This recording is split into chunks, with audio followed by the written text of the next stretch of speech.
Hello, and welcome to the Renaissance English History Podcast's Tudor Minute, your mostly daily dose of all things related to medieval and Renaissance English history. So today my daughter and I are playing with hair bows. So that's what's going on right there, right? Yeah. So I'm working on a podcast about Mary, Queen of Scots, which I'm going to record later on this week. So I'm going to talk about her over the next day and probably tomorrow. Well, definitely tomorrow as well. So Mary, Queen of Scots, she was born into such family drama. Oh my gosh. Her father died when she was less than a week old, and her mother was French, and she was the only heir.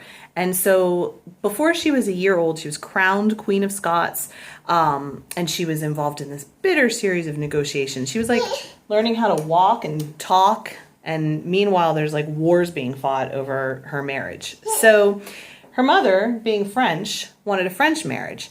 And Henry VIII, though, and those who supported an alliance with England wanted the British Isles to be like united. So to have Scotland, rather than being a backdoor into England, wanted to have Scotland and England united. So Henry VIII actually said that she should marry his son Edward. And that was what Scotland agreed to. But her mother, being French, was really upset about that. And she decided to void the contract and to go with a French marriage. So Henry VIII gets really mad about this, and he decides to invade Scotland. And this was actually called the Rough Wooing. Like most courtships by force, it was unsuccessful. And Mary sailed for France when she was about 5, leaving behind her mother to act as the regent in Scotland.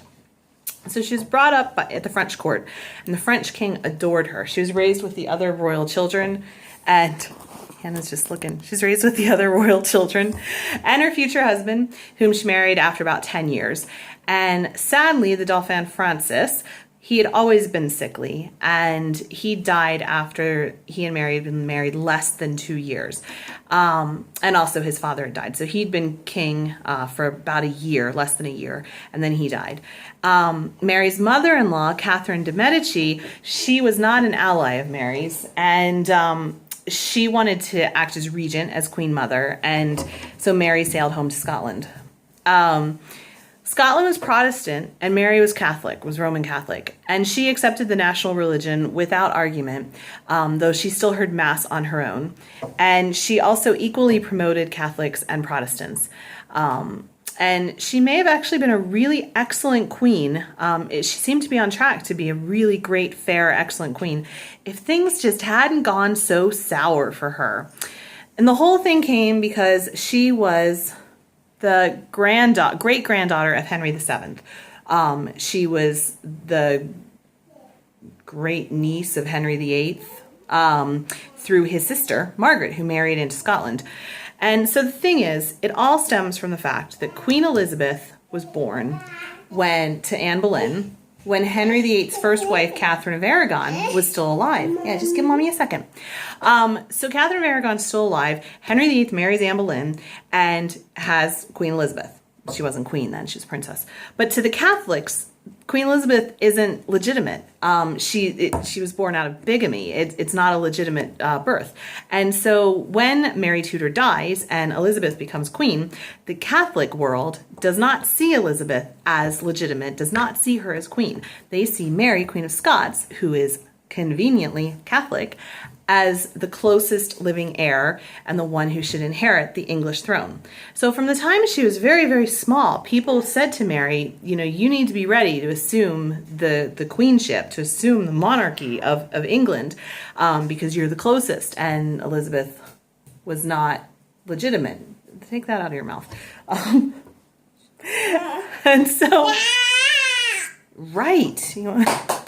And so Mary was always in this really tough position. She also was Elizabeth's heir apparent if Elizabeth hadn't married and had children, which she never did. So Mary was always seen as like the heir that was coming, but she was never actually named formally as the heir. So it was just a really rough position for her to be in. And she didn't have the political acumen to be able to negotiate all the different plots where she was the center, the way Queen Elizabeth did when Queen Elizabeth was the princess and her sister Mary was the queen, Mary Tudor. There's a lot of Marys. So, in the next episode, I'm going to talk about Mary Queen of Scots' eventual downfall and the plot that finally undid her, and just the drama that led to her eventual execution when she was only 44, which is only 5 years older than me. It's really sad. All right, so to learn more about the Renaissance English History Podcast, you can subscribe on iTunes or Stitcher. You can go to englandcast.com, englandcast.com, or you can go to facebook.com/englandcast. All right, Hannah, you want to say bye-bye? Bye. Bye. Can you blow a kiss? All right, excellent. Thanks. Talk to you soon.